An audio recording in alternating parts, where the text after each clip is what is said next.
ఒకప్పుడు ఖాదవనం అనే పేరుగల ఒక దట్టమైన అడవి ఉండేది.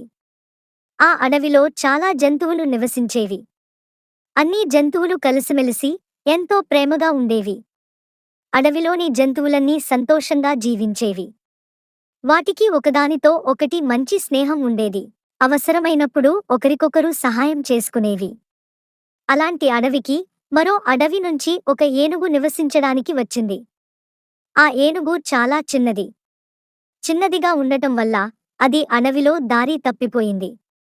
తనకు ఎక్కడికి వెళ్ళాలో తెలియక ఒక చెట్టు కింద కూర్చుని ఏడుస్తోంది. దూరం నుంచి ఆ దృశ్యాన్ని ఒక జింక మరియు ఒక కుందేలు చూశాయి. కొంతసేపటికి అవి ఆ చిన్న ఏనుగుని దగ్గరకు వెళ్ళాయి. అవి ప్రేమగా అడిగాయి, సోదరా, నువ్వు ఎందుకు ఏడుస్తున్నావు? ఏనుగు చెప్పింది, నేను అడవిలో దారి తప్పిపోయాను. ఏమీ బాధపడకు, నువ్వు కూడా మాతో కలిసి ఉందువుగాని మేమంతా నీతో కలిసి ఉంటాము. నీతి: చిన్నవారిని చూసి నవ్వకూడదు, అవసరంలో ఉన్నవారిని ఆదుకోవాలి.